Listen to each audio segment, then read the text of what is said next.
Yeah, so first let's set a an understanding.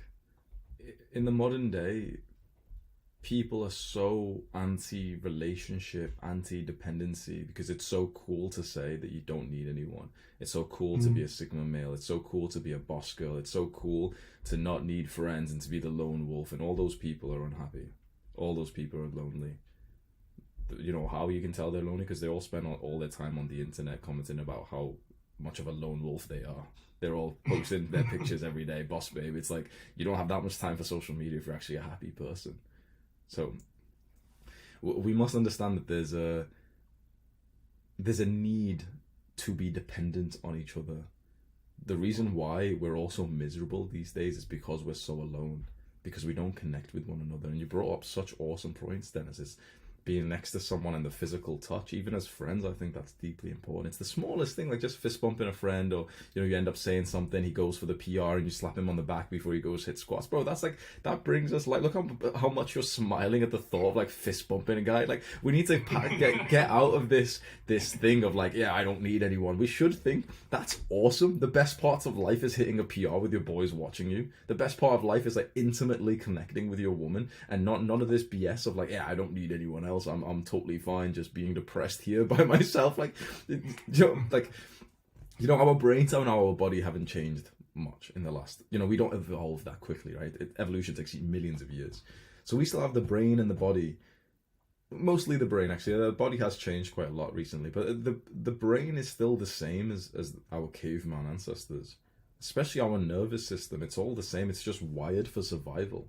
Inside of us is literally like all of our nervous system, all these nerves and all these like the things like our sight and our sounds and everything. We're just anxiously making sure that we're gonna survive.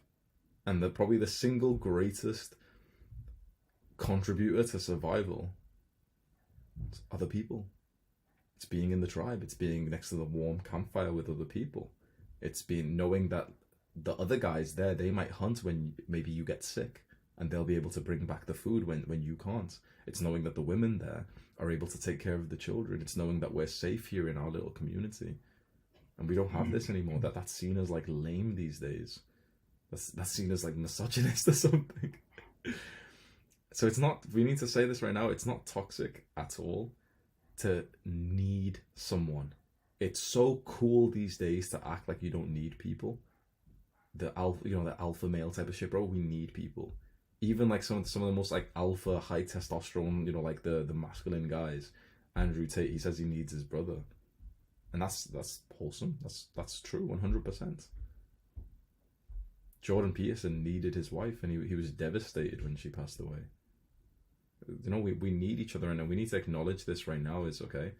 This is a pure like survival level need, below the need to learn or to work or to eat. Like it's in the same baseline as needing to eat and breathe oxygen. That's where like psychologists put the need for connection, next to breathing oxygen, next to excreting. Like literally think about like you die if you don't go to the toilet after a number of days. You get sick. Eating, water, you die without these things. And the psychologist Abraham Maslow, he put like human connection, love and sex at the bottom of this pyramid, next to breathing air. So is it toxic to think that we need this stuff? No, bro. I think it's toxic to think that we don't need this. So then honestly, like my heart goes out to you because you're in a very tricky situation.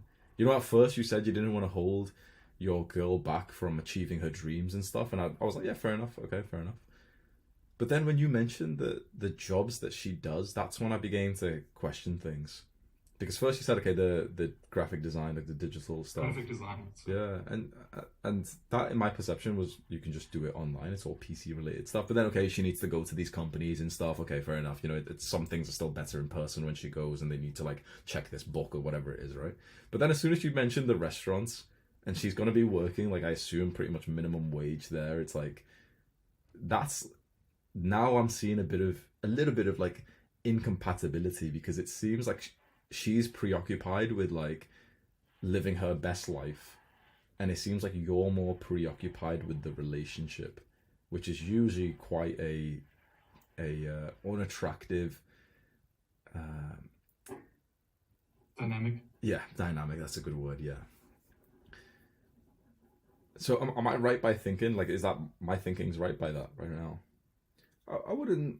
I wouldn't say that if you were more masculine, you would really feel more differently, because I think masculine energy is confused with the modern day like alpha males that we see who are trying to act like manly men and stuff. You can be masculine and still have anxious thoughts. Because in the end, the it's not like the masculine men have no fear. There's a lot of fear. Masculinity is a part of masculinity is having courage, and courage is feeling the fear, the thing that you're scared of, but still doing that thing anyway. Still having the bravery. Masculinity does not mean you can't be anxious. It means that you can be anxious but still do the right thing anyway. But if we look at it on a practical level, like anxiety is not very productive, and having thoughts like kind of nagging thoughts about your girl and stuff, and it's not helpful in some ways, especially for most guys, right? I think some guys can benefit from having like the hard life, the hard like training ground, the hard like the girl who maybe could be cheating and stuff. I think that can be a benefit, but you don't really seem like that kind of guy. You seem like the kind of guy who like you would want a woman who's secure and very reliable and who wants to be with you probably a little bit more than you want to be with her, which is like that's a very like loving dynamic. That's like your secure, like your wifey kind of woman. That seems like that's what you want. And I wouldn't attach a label to it right now just to make yourself feel worse. Like, oh, but that's not masculine, so I don't really care, bro. Like, I think the point of a relationship is to try and be as like real and also authentic to your real self. Not what you've seen from me, not what you've seen from Andrew Tate or from any YouTuber or any belief that you have that you should act like this. You should try to figure out exactly who you really are, your real beliefs, your real feelings, your real thoughts, your real like logical like interpretations of the world and what you're attracted to, and that's what you should find with a woman who's compatible to those things. So I could tell you right now to pretend to be an alpha male and to not care that your girl's going anywhere, or I could tell you to pretend to be an alpha male and to like punish her and tell her to stay at home and stuff. But either way, it's like all that's going to do is hurt both you and her, because there is some incompatibility there. You want, and it's totally fine to say this, you want a woman who is physically closer and who wants to be around you more often. That's what I'm getting from you. I think that's true. And that's absolutely fine to say. That's not toxic. That's not misogynist. That's not anything like this. You just want a woman who's close to you. Nothing wrong with that. There's guys who actually kind of like it when the woman's not close to him. Nothing wrong with that, because that's what they want. That's what they desire in a relationship. Right now, it's like you've got a woman who another guy might appreciate, a guy who really wants his space and his independence, and he doesn't want to see her for a month or something because he's busy somewhere else. But it seems like you don't actually want that. But of course, like you said, there's the love and the attachment there, which is where it gets tricky. Because if I ask you just logically, no emotions, imagine this was just like a checkbox, like just like pure brain, no heart right now.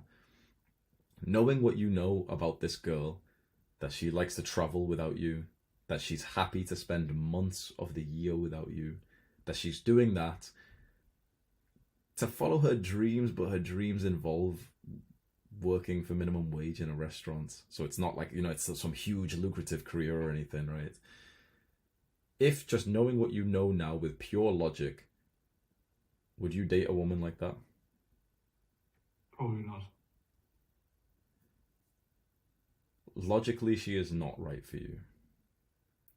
We could be slightly wrong. Now, there could be a chance that you can say this to her in a nice way, not to say no, don't, you're not allowed out of the house, bitch.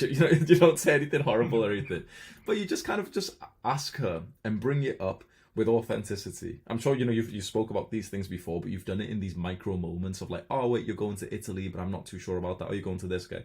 But I think you should look not at the specific trip that she's planning on, but as the person that she is. She is the person that finds enjoyments from space away from you. She's the person that has a whole life, like the whole world outside of you, and she's happy to explore that. I think you should ask her and sit down with her and speak to her when you can. Maybe if there's distance between you right now, I think you should like literally phone call her today and just speak about these things and say, listen, there's something that I want to like discuss. I wonder if we are compatible.